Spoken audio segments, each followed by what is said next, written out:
اور اگر مہمان خالی ہاتھ آنے والا ہو تو اس کا استقبال اور انداز میں ہوتا ہے، اور مہمان آپ کے لیے ڈھیر سارے تحفے لے کر آنے والا ہو تو اس کا استقبال اور انداز میں ہوتا ہے۔ رمضان شریف وہ مہمان ہے جو ہمارے پاس خالی ہاتھ لے کر نہیں، ڈھیر سارے تحفے ہمارے لیے لے کر اللہ کی بارگاہ سے ہمارے پاس آ رہا ہے۔ اور رمضان المبارک کا مہینہ یہ ایسا عزیز مہمان ہے کہ جو روزانہ نہیں، سال کے اندر ایک بار ہمارے پاس آتا ہے۔ اس سے بھی فرق پڑتا ہے کہ کوئی مہمان روزانہ آپ کے دروازے پہ آ جائے، اس کے ساتھ ہمارا رویہ اور ہوتا ہے، کوئی چند دنوں کے بعد آئے اور ہوتا ہے، کوئی مہینے کے بعد آئے اور ہوتا ہے، کوئی سال پورے کے بعد آئے تو پھر اور زیادہ محبت پیار کا انداز ہوتا ہے۔ رمضان المبارک اس واسطے بھی زیادہ محبت اور تعظیم کا حق رکھتا ہے کہ یہ سال کے اندر ایک بار ہمارے پاس آتا ہے، اور پھر یہ خالی بھی نہیں آتا، ہمارے لیے ڈھیر سارے تحفے اللہ کی بارگاہ سے لے کے آتا ہے۔ کیا کچھ اللہ کی بارگاہ سے لے کے آتا ہے وہ میں آپ کے سامنے حدیث پاک سے عرض کر دوں کہ رسول کریم صلی اللہ تعالیٰ علیہ وآلہ وسلم کے فرمان شریف کے مطابق جس وقت ماہ رمضان شروع ہوتا ہے، اللہ تبارک و تعالیٰ جنت کے سارے دروازوں کو کھول دیتا ہے اور جہنم کے دروازوں کو بند کر دیا جاتا ہے۔ اب یہ تحفہ بھی رمضان المبارک کے صدقے سے ہمیں نصیب ہوا کہ وہ مقام جو اللہ کی رحمتوں کی جگہ ہے، جنت، وہ مقام جس کی ہوائیں بھی برکت والی ہیں، وہ مقام جس کی مٹی بھی برکتوں والی ہے، جنت جیسی مقدس جگہ، اس کے دروازے رمضان شریف کے آنے پہ کھل جاتے ہیں، اور جہنم جیسی خطرناک جگہ جو انسان کے لیے تکلیف دہ ہے، اس کے دروازے بند ہو جاتے ہیں۔ یہ بھی رمضان المبارک کا ایک بہت بڑا فیض ہے، اور اس ماہ مبارک کی یہ بھی شان ہے کہ یہ جس وقت آتا ہے اللہ تبارک و تعالیٰ سرکش شیطانوں کو جکڑ دیتا ہے، جو ہمیں گمراہ کرتے ہیں، ہمارے کردار کو غلط راستے کی طرف لے کے جاتے ہیں، ان شیطانوں کو باندھ دیا جاتا ہے۔ یہ بھی رمضان شریف کا ہمارے لیے ایک تحفہ ہے۔ اور پھر آنے والا رمضان شریف ہمارے لیے جو بڑا تحفہ لے کے آتا ہے کہ یہ مہینہ یکم سے لے کے آخر تک اپنے اندر ایک بہت قیمتی رات رکھتا ہے، جس رات کی فضیلت یہ ہے کہ اس رات کو اللہ کریم نے 1000 مہینوں سے بہتر بنایا ہے۔ یعنی اس رات کے اندر اگر آپ عبادت کرو گے تو رات ایک ہوگی لیکن ثواب 1000 مہینوں کی عبادت کا مل جائے گا۔ یہ بھی بہت بڑا تحفہ ہے رب ذوالجلال جل شانہ کی بارگاہ سے۔ تو یہ مہمان آنے والا خالی ہاتھ بھی نہیں آ رہا ہمارے پاس، ہمارے لیے انتہائی قیمتی تحفے لے کے آ رہا ہے۔ اور آپ کو پتہ ہے کہ مہمان کا استقبال اس کی شیان شان ہوتا ہے۔ کچھ مہمان ہوتے ہیں جو آپ کے کمرے میں انٹر ہو گئے تو آپ اپنے ٹیبل سے، بیڈ سے، چیئر سے، کرسی سے اٹھ کر کھڑے ہو گئے، ان کا استقبال کر لیا، بس اتنا سا ہو گیا۔ کچھ وہ ہوتے ہیں جن کا استقبال ہم کمرے سے باہر نکل کے کرتے ہیں، کچھ وہ ہوتے ہیں جن کا استقبال ہم اپنے گھر کے دروازے پہ جا کے کرتے ہیں، اور کچھ وہ ہوتے ہیں جن کا استقبال ہم روڈ پہ جا کے کرتے ہیں، اور کچھ کا استقبال اب دیکھو باہر سے آنے والا مہمان ہو تو لوگ ایئرپورٹ پہ جا کے ان کا استقبال کرتے ہیں اور وہاں پہ خیر مقدم کرتے ہیں۔ تو یہ مہمان اتنا عزیز ہے، اتنا پیارا ہے کہ اس کے آنے سے جو 1 ماہ نہیں 2 ماہ نہیں، سرکار دو عالم صلی اللہ علیہ وسلم اس مہینے کے آنے سے پہلے اس کی تیاری شروع کر دیا کرتے تھے۔ وہ بھی کس خاطر؟ اسی وجہ سے کہ یہ مہینہ رسول خدا صلی اللہ علیہ وسلم کی نگاہ میں بہت عزتوں والا ہے۔ اب سنیے استقبال کرنا کیسے، ہم نے کیسے استقبال کرنا ہے۔ مہمان کے آنے پر گھر سجائے جاتے ہیں، لیکن اس مہمان کے آنے پر ہمیں دل سجانا پڑے گا، اور دل کے سجانے کا مطلب سب سے پہلے نمبر پر ہمیں اپنے عقیدے کی دوبارہ ری چیکنگ کرنی پڑے گی کہ ہم کس عقیدے پر؟ کیا ہم اپنے ایمان کو سلامت لے کے پھر رہے ہیں یا اپنے ایمان کو کہیں نقصان تو نہیں ہو گیا؟ اگر خدا نخواستہ ایمانی نقصان ہے تو اس نقصان کو پورا کر کے رمضان شریف کے آنے سے پہلے کامل مومن بن کر رمضان شریف کا استقبال کیا جائے کہ ادھر سے رمضان شریف انٹر ہو اور آگے سے ہم لوگ مکمل ایمان کے ساتھ رمضان المبارک کا استقبال کر رہے ہوں۔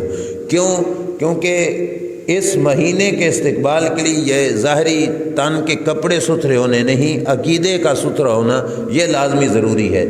یہ ذہن میں رکھ لو، بدن مٹی سے آلودہ ہو، کپڑے مٹی سے آلودہ ہوں اور بندہ بال گرد آلود ہوں، یہ گندگی اتنی گندگی نہیں جتنی گندگی عقیدے والی گندگی ہے کہ عقیدہ گندہ ہو جائے تو انسان بہت بڑا گندہ ہو جاتا ہے، اور وہ گندگی ایسی ہے کہ جس گندگی کے بعد اگر ہم کعبہ شریف میں بھی چلے جائیں تو ہمیں وہاں پہ جانا بھی کوئی فائدہ نہیں دے گا۔ تو سب سے پہلے ہم اپنے عقیدے کی ستھرائی کریں، اس کی صفائی کریں، دیکھیں کہ ہم حسن عقیدہ کے ساتھ ہیں، توحید، رسالت، نبوت پر جو ہمارا ایمان ہے، اور اس کے بعد اللہ کے فرشتوں پر، اللہ کی کتابوں پر، اللہ کے سارے نبیوں پر، اور یوم قیامت پر، اور قیامت کے دن دوبارہ زندہ ہونے پر، اور تقدیر پر، حساب و کتاب پر، اللہ تبارک و تعالی جل شانہ نے جو بندہ مومن کا حساب لینا ہے اس پر ہمارا ایمان دوبارہ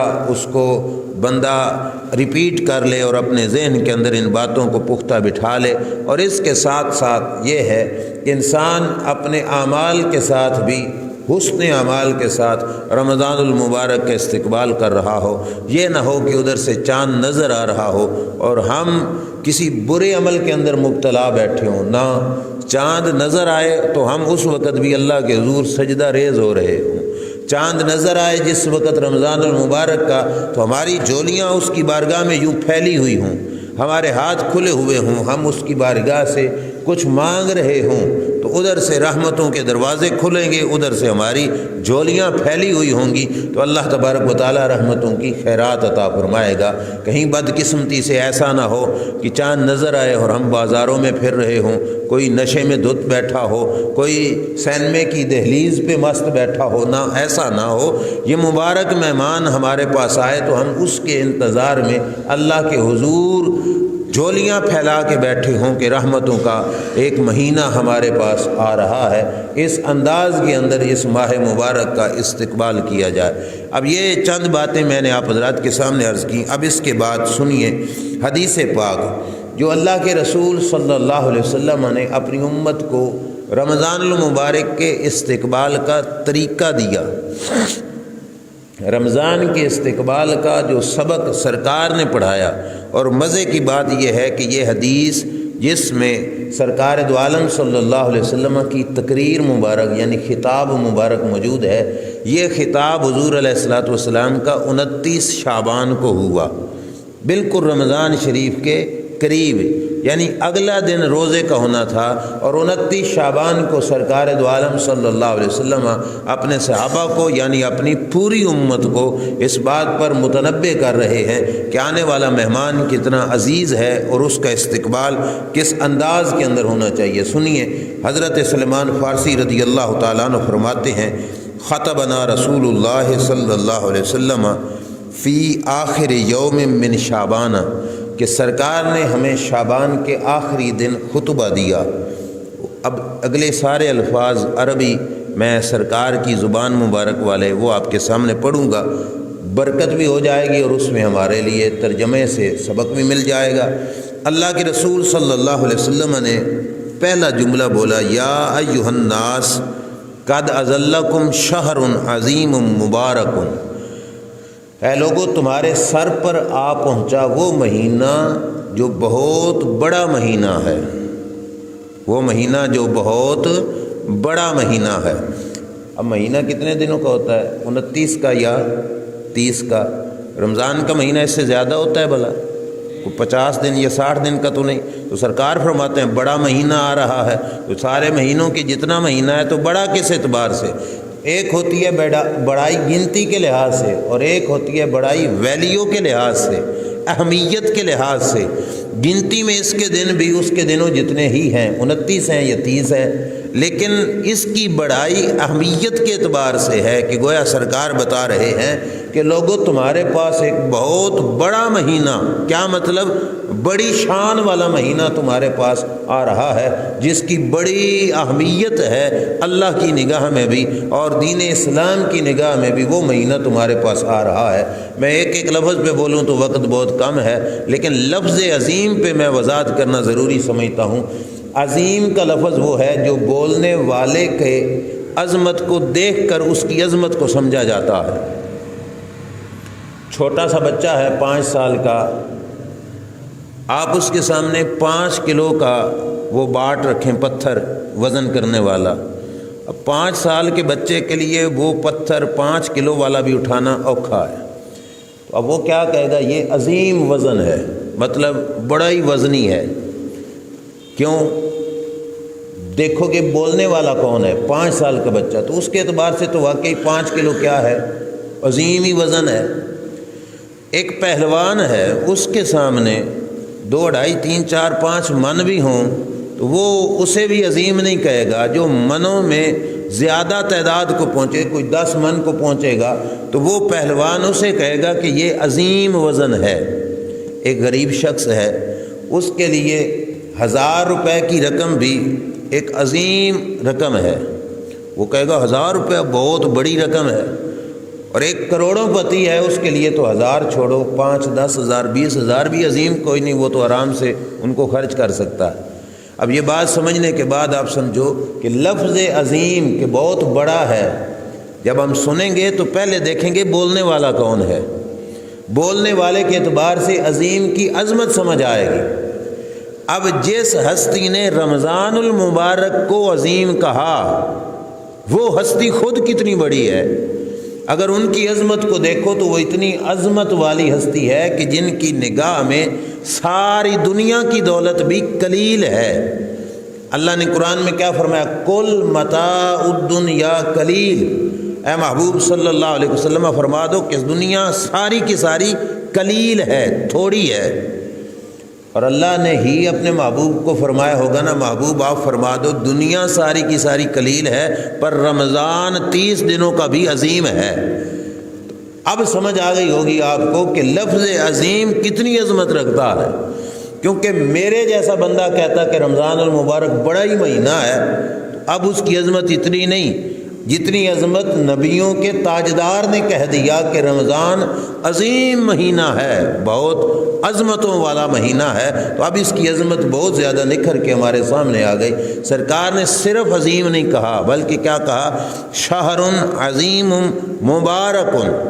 یہ وہ مہینہ ہے جس مہینے کے دنوں میں، جس مہینے کی گھڑیوں میں، جس کے منٹوں سیکنڈوں میں اللہ نے برکتیں پیدا فرمائی ہیں۔ اب میں کہوں برکت تو ہم برکت کو دیکھ بھی نہیں سکتے۔ دیکھو نا، ہمارے سامنے کھانا پڑا ہے، اس میں برکت ہے یا برکت نہیں ہمیں نہیں نظر آتی۔ ہمارے پاس دولت ہے، ہمیں نہیں نظر آ سکتی کہ برکت ہے یا نہیں۔ یہ وہ ہستی بیان فرما رہے ہیں جو برکت کو اپنی آنکھوں سے دیکھ بھی سکتے ہیں۔ اور سرکار نے فرمایا کہ یہ مہینہ وہ ہے جس مہینے کی ہر گھڑی بڑی برکتوں والی ہے۔ اللہ کریم جل شانہ نے اس مہینے کی گھڑیوں میں بھی برکت پیدا فرما دی ہے۔ برکت والا مہینہ، یہاں سے یہ بھی ذہن میں رکھو کہ دن سارے کے سارے اللہ کے، مہینے بھی سارے کے سارے اللہ کے، لیکن کچھ دن ایسے ہوتے ہیں جن کو رب دوسرے دنوں سے زیادہ برکتیں دے دیتا ہے۔ اسی طرح کچھ مہینے بھی ایسے ہوتے ہیں جن مہینوں کو باقی مہینوں میں سے اللہ تعالیٰ زیادہ برکتیں عطا فرما دیتا ہے۔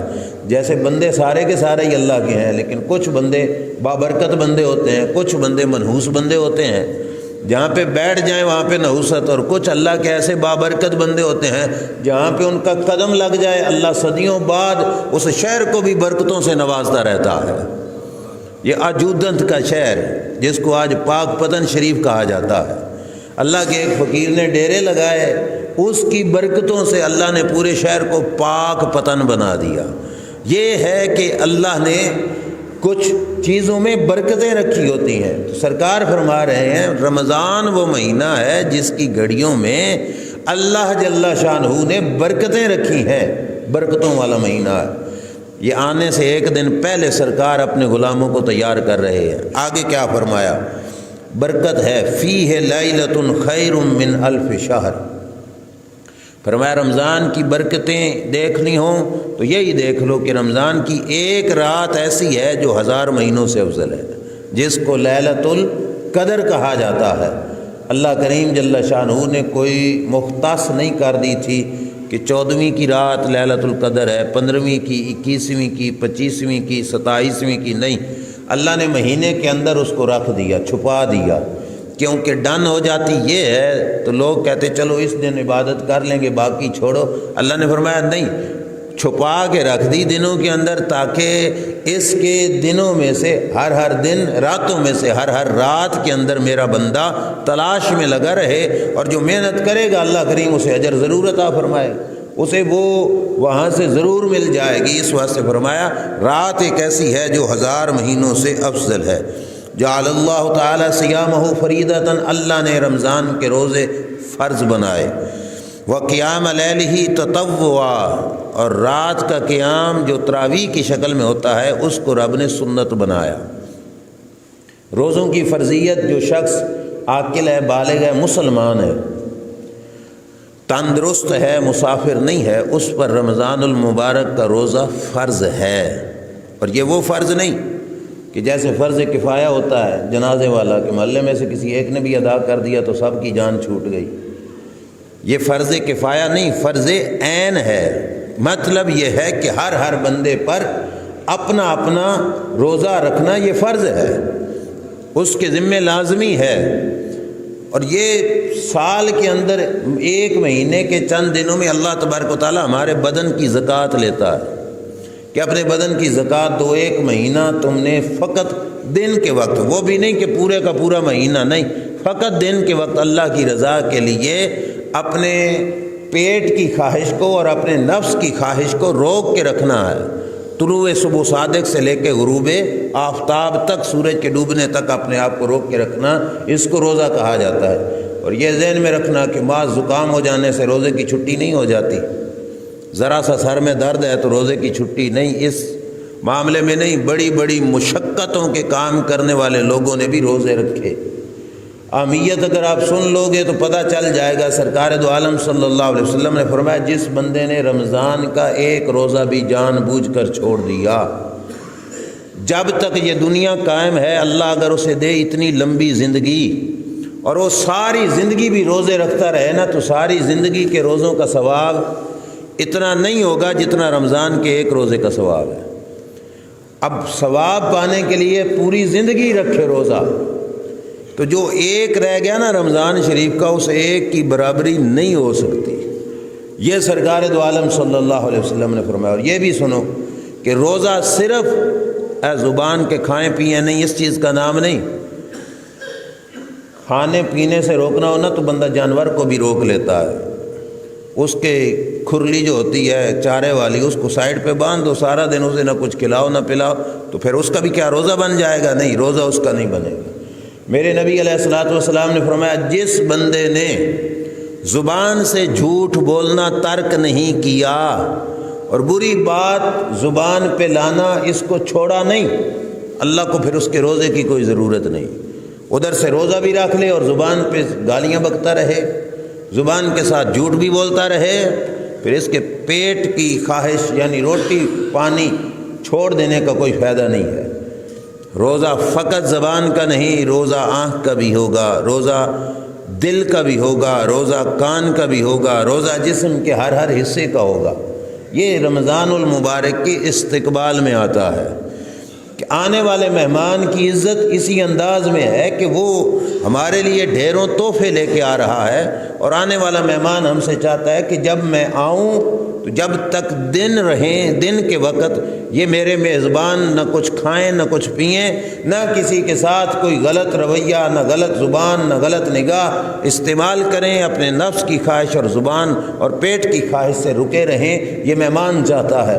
اور ہم اگر مہمان کے استقبال یوں کریں کہ چوری چھپی کھاتے رہیں، چھپ چھپا کے کھاتے رہیں۔ رمضان کے آنے سے پہلے ہم کناتیں لگانے شروع کر دیں کہ اندر بیٹھ کے ہم کھاتے رہیں گے، کھلاتے رہیں گے، اندر بیٹھ کے ہمارا کاروبار اور دھندا چلتا رہے گا، تو پھر رمضان شریف کا استقبال تو ہم برے انداز میں کر رہے ہیں۔ ہم نے اس آنے والے مہمان کی عزت ہی نہیں رکھی کہ جس مہمان کے آنے پر ہم نے اس کا احترام کرنا تھا، بجائے احترام کے ہم اس کی توہین کر رہے ہیں، اس کی حرمت پر، عظمت پر حملہ آور ہو رہے ہیں۔ اس واسطے ہمیں روکا گیا اس بات سے کہ ہم اگر روزہ کسی مجبوری کی وجہ سے بھی نہیں نہ رکھ رہے تو پھر بھی ہمارے گھر کے چولہے کے دھوئیں سے بھی کسی کو یہ نہ لگے کہ اس گھر میں روزہ نہیں ہے۔ اب پرانے وقتوں میں چلے جاؤ تو لوگ چھوٹے بچوں کا کھانا بھی نہ سحری کے وقت پکا دیتے تھے جو بالکل چھوٹے ہوتے تھے، کیونکہ دن کے وقت چولہا گرم کرنا یہ رمضان المبارک کے آداب کے خلاف ہے۔ ہم خود جب چھوٹے تھے، یہ میں اپنے آنکھوں کی بات بتا رہا ہوں، ہمارے محلے میں کرسچن عیسائی رہتے تھے۔ رمضان المبارک میں اگر دن کے وقت وہ کہیں سے صبح ناشتے کے ٹائم دہی لے کے جانا ہوتی یا کوئی بسکٹ، رس وغیرہ، ڈبل روٹی وغیرہ انہوں نے لے کے جانی ہوتی، یہ میری اپنی آنکھوں کی دیکھی بات ہے، وہ بھی چادر کے اندر نہ چھپا کے لے جاتے فرسٹ ٹائم دن میں ناشتے کے ٹائم۔ کس خاطر؟ کہ رمضان المبارک ہے، اگرچہ وہ مسلمان نہیں لیکن اس کے باوجود وہ اس رمضان المبارک کی وجہ سے کوئی چیز خرید کے گھر لے جانی بھی ہوتی تو پردے میں لے کے جاتے۔ یہ ہماری آنکھوں دیکھی بات۔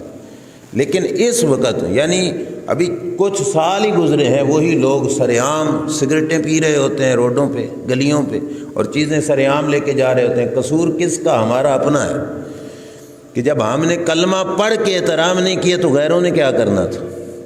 ہم ہاتھ کی پنجے میں چھپا کے سگریٹ پی رہے ہیں اگر گلی میں بھی، دکان پہ بیٹھے ہی، سفر کے دوران بھی، تو پھر غیروں نے کیا رمضان المبارک کا احترام کرنا ہے؟ ہم اپنے بچوں کا ناشتہ سرعام لے کے جا رہے ہیں تو پھر غیروں نے رمضان المبارک کا کیا احترام کرنا ہے؟ لہٰذا آنے والے مہمان کے احترام کا یہ حق ہے کہ ہم اگر اپنی مجبوری شرعی عذر کے پیش نظر بھی کچھ کرنا ہے تو اس کے لیے پردے کا اہتمام کریں۔ فقہ کی کتابوں کے اندر واضح مسئلہ موجود ہے کہ عورت کے اگر مخصوص ایام شروع ہو گئے، ان دنوں میں اگرچہ اسے روزے کی معافی ہے، چھٹی ہے، بعد میں اس نے قضا کرنی ہے، لیکن ان دنوں میں اس کو چھٹی ہے، اس کا تو روزہ ختم ہو گیا، اس کے مخصوص ایام شروع ہو گیا، لیکن فقہ کی کتابوں میں موجود ہے کہ اب وہ بقایا دن کا جو حصہ ہے وہ کھائے پیے گی نہیں، ایسے ہی گزارے جیسے روزہ دار ہی گزارتے ہیں۔ کیوں؟ تاکہ ایک تو اس کی حالت کیا ہے اس کی خبر کسی کو نہ ہو، اس کا معاملہ پردے میں رہے، اور دوسرا رمضان المبارک کا احترام بھی باقی رہے۔ تو یہ اس احترام کا تقاضا ہے کہ رمضان المبارک کے اندر انسان اپنے معاملات کو اس رمضان کے تابع بنا دے۔ جیسے گھر میں مہمان آ گیا ہو، آپ نے کہیں جانا بھی ہو تو اس مہمان کی خاطر رک کے بیٹھ جاتے ہیں، یا دروازے پہ مہمان بیٹھا ہے ہم گھر چھوڑ کے چلے جائیں تو اچھی بات نہیں ہے۔ ایسے رمضان المبارک کی خاطر اپنے معمولات زندگی کو بدل کے رکھ دو تاکہ پتہ چلے کہ ہم نے رمضان المبارک کا استقبال کیا ہے۔ آگے سنیے رسول خدا صلی اللہ علیہ وسلم نے فرمایا، یہ رغبت دلانے کے بعد کیا فرمایا؟ فرمایا من تقرب فی بخصلۃ من الخیر کان کمن ادی فریضۃ فیما سواہ۔ فرمایا میرے جس امتی نے رمضان کے مہینے میں ایک نفل پڑھا، کوئی بھی نفلی عبادت کر دی جو اس کے ذمہ فرض نہیں، اضافی عبادت نفلی کر دی، فرمایا رمضان کے نفلوں کا ثواب دیگر مہینوں میں جتنا فرض پڑھنے پہ ملتا ہے، رمضان میں نفل پڑھنے پہ اللہ فرض جتنا اجر عطا فرماتا ہے۔ اب یہ بھی کتنا ریٹ بڑھ گیا، نفل کہاں اور فرض کہاں، رمضان میں نفلوں کا ریٹ فرضوں جتنا لگ جاتا ہے۔ اور آگے ہے وَمَنْ أَدَّى فَرِيدَةً فِيهِ كَانَ كَمَنْ أَدَّى 70 فَرِيدَةً فِيمَا سِوَاهُ۔ جس نے رمضان المبارک میں ایک فرض ادا کیا، ثواب کے لحاظ سے اس کا ریٹ 70 فرضوں جتنا اللہ بڑھا دیتا ہے۔ سمجھ آ رہی ہے نا؟ آپ نے اور مہینوں میں ایک فرض پڑھا، رمضان المبارک میں ایک فرض پڑھا تو اور مہینوں کے 70 فرضوں جتنا اللہ تعالیٰ اجر عطا فرما دیتا ہے۔ اور اس کو بھی سمجھنے کے لیے تھوڑا ایمان کا بیدار ہونا اور انسان کا رب ذوالجلال کا تابعدار ہونا یہ بھی ضروری ہے۔ ایک جگہ پہ میں نے بیان کیا تو کچھ لوگوں نے پتہ اس کا کیا مطلب سمجھا، انہوں نے کہا چلو جی رمضان میں ایک فرض پڑھنے کا ثواب کتنا، 70 فرض، تو کیا مطلب، انہوں نے کہا چلو ایک نماز پڑھ لی 2 دن چھٹی کر لیں گے، کیوں 70 فرضوں جتنا ثواب تو مل ہی گیا، تو لہٰذا اگلے دن 2 دن چھٹی بھی کر لی تو ثواب تو پورا ہی رہے گا۔ نہ، یہ ہرگز نہیں مطلب۔ زور کی اپنے طور پہ فرض ہے، لیکن پڑھنے کا اجر اللہ تبارک و تعالیٰ بڑھا دیتا ہے، ریٹ بڑھ جائے گا، وہ ایک الگ بات ہے، لیکن یہ نہیں مطلب کہ ہم ایک دفعہ پڑھ لینے کے بعد کہیں جی چلو 4 فرض پڑھ لیں، تو 4 کو 70 سے ضرب دے دی اور کہا چلو 280 ہو گیا، لہذا ثواب بڑھ گیا ہے، باقی فرض چھوڑتے جاؤ، نمازیں چھوڑتے جاؤ، یہ نہیں مطلب۔ اللہ کے رسول ترغیب دلا رہے ہیں کہ جس وقت نیکیوں کا ریٹ اتنا بڑھ جاتا ہے تو پھر انسان کو نیکی کے معاملے میں کتنی زیادہ رغبت کرنی چاہیے۔ ملک کی معاشی صورتحال کے پیش نظر آپ حضرات کے سامنے ہے کہ آٹا لینے کے لیے کتنی لمبی لمبی قطاریں لگی ہوئی ہوتی ہیں، شناختی کارڈ لے کر ہم لوگ وہاں پہ لائنوں میں کھڑے ہوتے ہیں، صرف چند روپے کی رعایت کے پیش نظر لمبی لائنوں میں کھڑا ہونا گوارا ہے۔ رب کتنا فائدہ دے رہا ہے رمضان المبارک کے اندر، یہ دنیا کی قیمتوں کے مقابلے میں یہ قیمت بہت بڑی ہے جو رب ذوالجلال عطا فرما رہا ہے۔ ایک فرض 70 فرضوں جتنا، تھوڑا فائدہ ہے کہ جہاں پہ ایک فرض کا ثواب 1 ملتا تھا، اب اس 1 پر 70 گنا بڑھا کر اللہ تعالیٰ اجر عطا فرما رہا ہے۔ تو چاہیے تو تھا کہ مسجدوں کے دروازوں پہ لائنیں لگ جاتی کہ لوگ قطاروں میں کھڑے ہوتے کہ ہم بھی اپنے حصے کا فریضہ ادا کریں، نفل پڑھیں، اور تن دھرنے کی جگہ نہ ملتی، لیکن افسوس کہ اس کے باوجود ہم اس ماہ مقدس کا استقبال جیسے کرنا چاہیے ویسے نہیں کر پاتے۔ آگے سنیے، اللہ کے رسول صلی اللہ تعالیٰ علیہ وآلہ وسلم نے فرمایا وَهُوَ شَهْرُ الصَّبْرِ وَالصَّبْرُ ثَوَابُهُ الْجَنَّةُ، فرمایا یہ مہینہ صبر والا مہینہ ہے، یہ مہینہ صبر والا مہینہ ہے، اور سرکار نے فرمایا صبر وہ نیکی ہے جس کا بدلہ اللہ نے جنت رکھی ہے۔ صبر کا ثواب اللہ تعالیٰ نے کیا رکھا ہے؟ جنت۔ میں آپ کو ایک مسئلہ یہاں پہ سمجھاؤں گا، تھوڑا غور کیجئے۔ صبر کا ثواب کیا ہے؟ صبر فقط اس چیز کا نام نہیں بھائی روٹی پہ دل کر رہا اور بندہ نہ کھائے تو یہ صبر ہے، پیاس لگی ہو پانی پینے پہ دل کر رہا ہو اور بندہ نہ پیے تو یہ صبر ہے؟ نہیں، یہ بھی صبر ہے اگرچہ بندے کو پہنچے کوئی دکھ اور بندہ اس دکھ کو اللہ کی رضا کی خاطر بغیر شکوے شکایت کے قبول کر لے، اور اس انداز میں کہ مولا جس حال میں رکھ تیری مرضی، یہ بھی کیا ہے؟ صبر۔ اور صبر کا بدلہ رب ذوالجلال نے کیا رکھا ہے؟ جنت۔ میں اکثر اوقات، میں پچھلے دنوں بھی ایک جگہ فوتگی کا موقع تھا، وہاں پہ میں نے بیان کیا، اور یہ چیز آنکھوں دیکھی مشاہداتی بات ہے، میں آپ کے سامنے عرض کر رہا ہوں۔ ہم جب سوچتے تھے نا کہ جنت اتنی بڑی رب ذوالجلال نے بنائی اور جنت رب نے بھرنی بھی ہے، اور ادھر سے ہم اپنے اعمال دیکھتے تو دیکھتے کہ عمل تو ہم میں سے کسی کے اس قابل نہیں کہ ہم جنت جیسی عظیم و شان نعمت کو لے سکیں گے، اور یہ ایک ڈاؤٹ ذہن میں رہتا تھا۔ پھر میں نے کچھ موقعوں پر اپنی پریکٹیکلی زندگی میں یہ چیز مشاہدے میں دیکھی، اپنی آنکھوں سے دیکھی۔ وہ کیا ہے کہ ایک ان پڑھ سے ان پڑھ انسان بڑے سے بڑے دکھ کے موقع پر اس کی زبان پہ لفظ کیا ہوتے ہیں؟ اللہ کی مرضی۔ جو رب کرتا ہے وہ بہتر ہی کرتا ہے، جو رب نے کیا ٹھیک کیا۔ کسی کا عزیز پیارا بڑا قریبی بڑا محبوب اس سے جدا ہو گیا، فوت ہو گیا، لیکن وہ شکوہ نہیں کر رہا، وہ اللہ کی رضا پر راضی ہو رہا ہے، کہہ رہا ہے کہ اللہ تبارک و تعالیٰ کی جو مرضی ہو، جو رب نے کیا بہتر کیا۔ یقین سمجھو کہ یہ بھی صبر ہے، اور یہ ہی صبر ہے۔ اور اللہ کریم جل شانہ اپنے بندوں میں سے ہر بندے کو اس طرح کی مشکل میں ڈال کر اس کو آزماتا ہے کہ اس کو ایسی زندگی کے اندر ایسی فیلڈ میں سے گزرنا پڑتا ہے۔ اب نمازیں، روزے، حج، زکوٰۃ پورے نہ بھی ہونا تو یہ جو صبر ہے، اللہ کے رسول نے فرمایا صبر کا بدلہ اللہ نے جنت عطا فرمانی ہے۔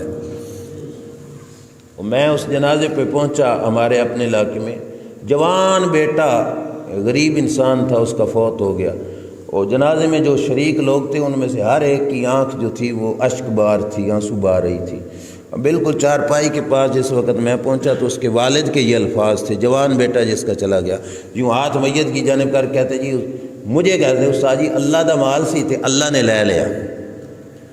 یقین جانو اس جملے کو سن کر نا مجھے بہت کچھ سمجھ آیا کہ یہ اگرچہ ان پڑھ ہے، اس نے کوئی بہت کورس نہیں کیا، لیکن اس بندے کی سوچ دیکھو کیا ہے کہ جو ہم عربی زبان میں نہیں پڑھتے انا للہ و انا الیہ راجعون، یہ اردو پنجابی میں یہ تقریباً اسی کا ترجمہ ہے کہ مال اللہ کا ہے، اللہ نے لے لیا، ہم بھی اللہ کے مال ہیں۔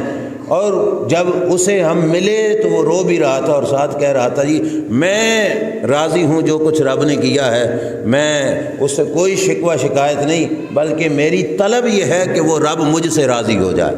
اب یہ دیکھو یہ ہے صبر، اور سرکار دو عالم صلی اللہ علیہ وسلم فرماتے ہیں صبر کا پریکٹیکلی عمل جو اللہ تبارک و تعالیٰ اپنے بندے کو پریکٹیکلی سکھاتا ہے نا صبر، وہ رمضان المبارک کے اندر سکھاتا ہے کہ انسان کو یہ ڈھنگ آ جاتا ہے کہ اندر کچھ چاہ بھی رہا ہو نا تو اس کے خلاف چلنا ہے، تو وہ رمضان المبارک سکھاتا ہے۔ اس واسطے اس مہینے کا نام بھی ماہ صبر رکھا گیا کہ رمضان صبر کا مہینہ ہے، اور سرکار فرماتے ہیں صبر کا بدلہ اللہ تبارک و تعالیٰ نے جنت رکھی ہے۔ آگے سنیے، صبر کے بعد رسول کریم صلی اللہ علیہ وسلم فرماتے ہیں وَهُوَ شَهْرُ الْمُوَاسَاةِ، رمضان ہمدردی کا مہینہ ہے۔ رمضان المبارک ہمدردی کا مہینہ، ہم درد، اس کا یوں جیسے لوگ کہتے ہیں نا فلاں آدمی ہم جماعت ہیں، کیا مطلب؟ ایک جماعت۔ فلاں اور فلاں ہم عمر ہیں، کیا مطلب؟ ان کی عمر ایک جتنی۔ ہم درد، کیا مطلب؟ درد ایک جیسا رکھ لینا۔ سرکار نے فرمایا رمضان ہم دردی کا مہینہ ہے کہ اس کے اندر انسان اپنے بھائیوں کے درد میں شریک ہو جاتا ہے، اور شریک ہونے کا اسے ڈھنگ آ جاتا ہے۔ اب دیکھو کہ ہمیں اللہ تبارک و تعالیٰ ہر کسی کو اچھا معاشرتی نظام عطا فرمائے، اگر کسی کو 3 ٹائم کے کھانے کا مل رہا ہے، اسے کیا خبر اس شخص کے درد کی کہ جو 3 ٹائم بھوکا ہو کے سوتا ہے؟ اسے تو نہیں نہ خبر ہوگی، خبر تو اسی ہوگی جسے 1 ٹائم کی بھوک برداشت کرنی پڑے۔ رمضان المبارک اس غریب کے ساتھ ہم درد ہمیں بنا دیتا ہے کہ جیسا درد اسے ہے ایسا درد اسے بھی پہنچ رہا ہے۔ تو اس صورت میں انسان کے اندر ہمدردی کا جذبہ پیدا ہوتا ہے۔ ہمدردی کی مختلف صورتیں ہوتی ہیں، ایک ہوتا ہے کسی کے ساتھ تعاون کر دینا، کسی کو کچھ دے دینا، کسی کی مشکل میں اس کے کام آ جانا، اور ایک ہمدردی وہ ہوتی ہے کہ جس رنگ میں اگلا ہے نا اسی رنگ میں انسان اپنے آپ کو رکھ لے۔ مشکات شریف کی شرح ہے مرکات، اس کے اندر ملا علی قاری نے ایک فقیر کا ذکر کیا کہ ایک اللہ کا ولی، سردیوں کا موسم ہے اور اس کا جسم کانپ رہا ہے، اس کے پاس گرم کپڑے تھے لیکن وہ نارمل کپڑوں میں بیٹھا ہے اور جسم اس کا کانپ رہا ہے۔ ساتھیوں نے اسے کہا کہ یار تو کپڑے کیوں نہیں پہن لیتا، گرم کپڑے ہیں جو صحیح۔ تو اس نے کہا کہ میرے محلے میں اتنے غریب ہیں جن کے پاس پہننے کو گرم کپڑے نہیں ہیں، اور میرے پاس بھی اتنے وسائل نہیں کہ میں ہر کسی کی مدد کر سکوں کہ ان کو گرم کپڑے لے کے دے سکوں، اور تو کچھ نہیں کر سکتا۔ ہمدردی کا یہ ایک انداز ہے کہ جیسے وہ کانپ رہے ہیں میں بھی ان کے ساتھ اس درد کے اندر شریک ہوں۔ اسی چیز کو کیا کہا جاتا ہے؟ ہمدردی۔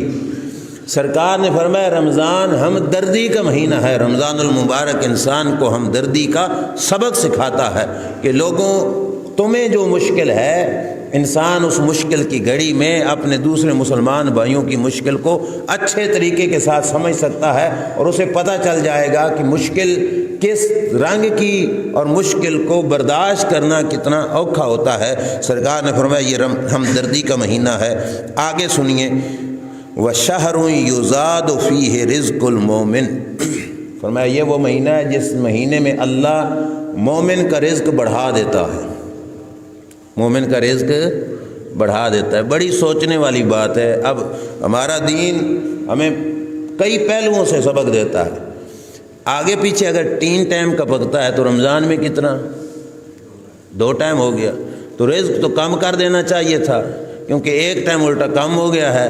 اس قدرتوں والے کا انداز کرم دیکھو کیا ہے کہ بجائے اس کے کہ پکنا اب ایک ٹائم کم ہے لیکن رزق کم نہیں کر رہا، الٹا حدیث پاک بتا رہی ہے کہ اللہ مومن کے رزق کو مزید بڑھا دیتا ہے۔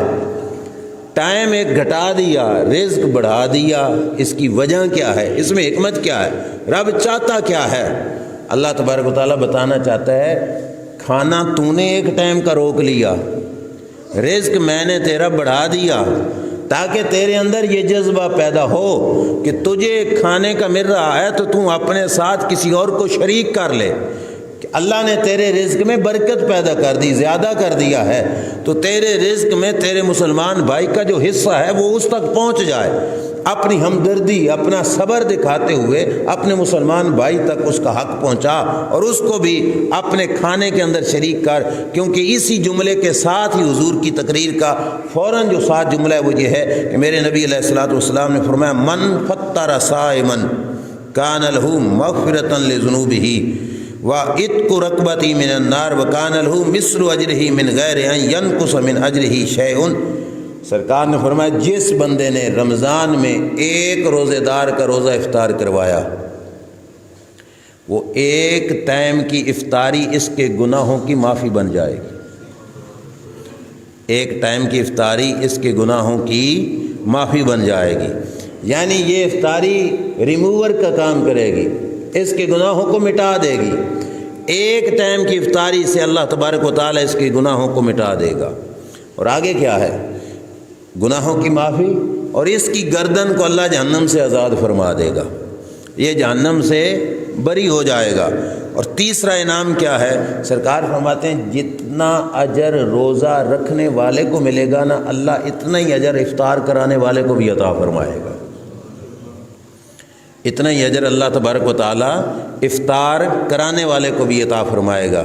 اور اگلی بات بھی حضور نے وضاحت کر دی، کیونکہ ہمارے معاشرے میں لوگ ہوتے ہیں، ہم اپنی کانوں میں سنا ایسی باتیں کہ لوگ افطاری کسی کے گھر بھی کرنے جائیں نا تو اپنی کھجور اپنے جیب میں لے کے جاتے ہیں، کیوں جی؟ ثواب میرا انہوں نہ مل جاوے۔ لیکن یہ ثواب دینے والا کوئی دنیا کا اکاؤنٹر نہیں، یہ رب ذوالجلال کی ذات ہے۔ سرکار نے فرمایا تیرے روزے جتنا ثواب اسے ضرور ملے گا، من غیر ان ینقص من اجرہ شیء، لیکن تیرے اجر میں سے ککھ جتنا اجر اللہ کم نہیں فرمائے گا، تجھے بھی پورا ملے گا، اور تیرے روزے جتنا اجر اللہ اگلے بندے کو بھی عطا فرمائے گا۔ یہ سرکار دو عالم صلی اللہ علیہ وسلم نے اپنی امت کو رغبت دلائی۔ اب ایک بہت بڑا سوال جو حضور کے سامنے بیٹھنے والے تقریر سننے والے صحابہ نے کیا، قربان جاؤں ان صحابہ کی عظمت پر جنہوں نے ہمارے ڈھیروں مسئلے ہم آنے بعد میں تھے، اگر سوال نہ ہوتا تو ہمارے ذہن میں ڈاؤٹ رہ جاتا کہ یہ بات بھی پوچھ لیتے تو کیا بات تھی۔ صحابہ کی بڑی مہربانی احسان ہم پر کہ انہوں نے سرکار دو عالم صلی اللہ علیہ وسلم سے یہ بات پوچھ لی۔ انہوں نے عرض کیا یا رسول اللہ صلی اللہ علیہ وسلم، آپ فرما رہے ہو کہ یہ ثواب گناہوں کی معافی، جہنم سے آزادی اسے ملے گی جو روزہ دار کو روزہ افطار کرائے گا۔ نبی اکرم صلی اللہ علیہ وسلم کی بارگاہ میں عرض کرنے لگے لیس کلنا یجد ما نفطر بہ الصائم، یا رسول اللہ ہم میں سے ہر کسی کے پاس اتنی طاقت کہاں کہ ہم روزہ دار کو روزہ افطار کرا سکیں۔ اب دیکھو نا، معاشرے کی دکھتی رگ پہ ہاتھ رکھ لیا صحابہ نے۔ ہم میں سے بھی کوئی ماڑے بیٹھے ہوں گے جن کے ذہن میں یہ آ رہا ہوگا کہ اسی تے اپنی افطاری بڑی اوکھی کر دیں، ہم کسی اور کی افطاری کیسے کرائیں گے؟ اپنے گھر میں جیسا کوئی دال پانی مختصر سا ہو، بندہ پردے میں بیٹھ کے افطاری کرا لیتا ہے، باہر سے کسی کو بلائے اور اسے اچھا خاصا نہ دے سکے تو پھر شرمندگی ہوگی۔ تو ثواب ہم یہ ثواب لینے سے محروم نہ ہو جائیں۔ تو صحابہ نے پوچھ لیا یا رسول اللہ ہر بندے کے پاس اتنی گنجائش کہاں کہ وہ روزہ دار کو روزہ افطار کرائے؟ رحمت للعالمین محبوب صلی اللہ علیہ وسلم کا جواب سنیے۔ میرے کریم آقا صلی اللہ علیہ وسلم نے فرمایا یؤتی اللہ ھذا الثواب من فطر صائما علی مزقۃ لبن او تمرۃ او شربۃ من ماء، فرمایا یہ جو میں نے ثواب بیان کیا ہے نا، اب غور سے سننا۔ پچھلا ثواب یاد ہے نا افطاری والا، کیا تھا؟ گناہوں کی، بولیے گناہوں کی، جہنم سے گردن کی، روزہ دار کے روزے جتنا ایسے ثواب۔ صحابہ نے پوچھا ہر کوئی تو افطاری نہیں کرا سکتا، سرکار نے فرمایا جو پہلے بیان ہوا نا افطاری کا اجر ہے، تین چیزیں فرمایا یہ ثواب تو اللہ اس کو بھی دیتا ہے جس نے پانی کے ایک گھونٹ سے مسلمان کا روزہ افطار کرا دیا۔ یہ 3 اجر اس کو بھی ملتے ہیں جس نے ایک گھونٹ پانی بھی کسی مسلمان بھائی کو پلا دیا۔ سرکار نے فرمایا کھجور کا ٹکڑا کھلا دیا، اللہ اس کو بھی یہ ثواب عطا فرماتا۔ کسی نے دودھ کا ایک گھونٹ کسی مسلمان بھائی کو افطاری میں پلا دیا، اللہ یہ ثواب ہے 3، یہ تو ان کو بھی عطا فرماتا ہے۔ اب پھر ایک سوال رہ گیا تھا کہ چلو یہ تینوں اجر تو اس کے ہیں جس نے گھونٹ پانی کا پلایا، جس نے ایک کھجور کا ٹکڑا بھی دے دیا، ایک پانی کا قطرہ دے دیا، اسے یہ ثواب ملے گا۔ اسے کتنا ملے گا جس نے رجا کر روزہ دار کو کھلایا، جسے رب نے توفیق بخشی اور روزہ دار کو اس کے یعنی پیٹ بھر کر کھانا کھلایا۔ اللہ کے رسول صلی اللہ علیہ وسلم فرماتے ہیں وَمَنْ أَشْبَعَ صَائِمًا سَقَاهُ اللَّهُ تَعَالَى مِنْ حَوْضِ شَرْبَةً لَا يَظْمَأُ حَتَّى يَدْخُلَ الْجَنَّةَ۔ فرمایا روزہ دار کو پیٹ بھر کے کھانا کھلانے والے کا اجر اتنا ہے۔ فرمایا جس بندے نے روزہ دار کو پیٹ بھر کے کھانا کھلایا، اللہ اسے حوض کوثر کا پانی پلائے۔ حوض کوثر ہر کسی نے لبنا، لیکن اس کو تھوڑا خاص سہولت اور خاص فائدہ ہوگا۔ وہ کیا ہے؟ فرمایا اللہ اسے حوض کوثر کا پانی دے گا، اور پانی ایسا ہوگا کہ جس نے حوض کوثر کا ایک پیالہ پی لیا، قیامت کے ساری گرمی میں اسے ذرہ برابر پیاس نہیں لگے گی۔ اسے کبھی پیاس کتنی گرمی کے سورج کتنا نزدیک آ چکا ہوگا اور پسینے دریاؤں کی شکل میں بہہ رہے ہوں گے، لیکن سرکار فرماتے ہیں جسے حوض کوثر کا مل گیا پانی، فرمایا وہ اس دن کچھ پیاسا نہیں ہوگا حتیٰ یدخل الجنہ، یہاں تک کہ وہ جنت میں داخل ہو جائے گا۔ اور جنت میں داخل ہوگا تو پتہ کیا ہے، اب اس کی پیاس نہیں لگے گی۔ اب جنت میں اللہ نے نہریں بنائی، پانی کی، دودھ کی، شہد کی، شراب کی، شرابن طہورا، وہ پاک شراب۔ تو اب اسے پیاس ہی نہ لگے تو 4 نہریں کیوں بنائی ہیں؟ وہاں پہ پیے گا ٹیسٹ اور لذت کی خاطر، پیاس کی مشقت نہیں ہوگی۔ وقت ہو چکا ہے تو میں بقایا الفاظ صرف ترجمے کی صورت میں آپ حضرات کو سنا دیتا ہوں۔ اللہ کے رسول صلی اللہ علیہ وسلم نے فرمایا وَهُوَ شَهْرٌ أَوَّلُهُ رَحْمَةٌ وَأَوْسَطُهُ مَغْفِرَةٌ وَآخِرُهُ عِتْقٌ مِّنَ النَّارِ۔ یہ وہ مہینہ ہے جس کا پہلے 10 دن رحمت کے، درمیان والے 10 دن مغفرت کے، اور آخری 10 دن جہنم سے آزادی کے ہیں۔ اور آگے سرکار نے فرمایا من خفف ام مملوکہ فیہ غفر اللہ تعالی لہ، فرمایا جس بندے نے اپنے مزدور کا کام اس مہینے میں ہلکا کر دیا، ہولا کر دیا، اللہ تبارک و تعالی اس کو گناہوں کی معافی عطا فرما دے گا۔ رمضان کی وجہ سے نا جس نے اپنے مزدور کا، اپنے امپلائی کا کام کیا کر دیا، تھوڑا سختی نہیں کی، ہلکا کر دیا، بھئی چلو یار روزہ دار ہے، اس کے ساتھ محبت پیار سے پیش آئیں، اسے غصہ نہ ہو، ٹھیک ہے، تو اللہ تبارک و تعالیٰ اس کا اجر یہ دے گا کہ اس کے گناہوں کی معافی ہو جائے گی، اور اللہ اس کی گردن کو جہنم سے آزاد فرما دے گا۔ ایک بات سنی، اور یہ آخری الفاظ تھے اور میں تقریر ختم کر دیتا ہوں۔ آپ فرمانے والا رب، یہ سرکار نے جو فرمایا اللہ کے حکم سے ہی فرمایا نا، سرکار نے جو فرما رہے، ہمیں سبق دیا جا رہا ہے کہ اپنے ماتاتوں پہ کام کیا کر دینا، ہولا کر دینا، ان کو زیادہ بوجھ کے نیچے نہ دبانا، زیادہ بوجھ ان کے سروں پہ نہ ڈالنا۔ جو رمضان میں ہمیں کہے کہ اپنے ماتاتوں پہ بوجھ کیا کر دینا، ہلکا کر دینا، کیا ہم سوچ سکتے ہیں کہ ہمیں کہے ہلکا کر دو اور وہ خود اپنے ماتاتوں پہ بوجھ زیادہ کرے؟ ایسا ہو سکتا ہے؟ بولیے۔ تو پھر یہ نہ سمجھنا کہ روزہ رکھنا کوئی بوجھ ہے۔ کوئی لوگ یہ سمجھیں گے ہمیں سبق ہے کہ بوجھ ہلکا کر دینا، اور آپ 20 رکعتیں بڑھا دیں۔ پہلے 5 نمازیں پڑھتے تھے، 20 رکعتیں تراویح کی مزید کیا ہے بڑھا دی گئیں، روزہ بڑھا دیا گیا، ساتھ بوجھ وادودہ پا دیتا کیا؟ نہیں، یہ بوجھ نہیں۔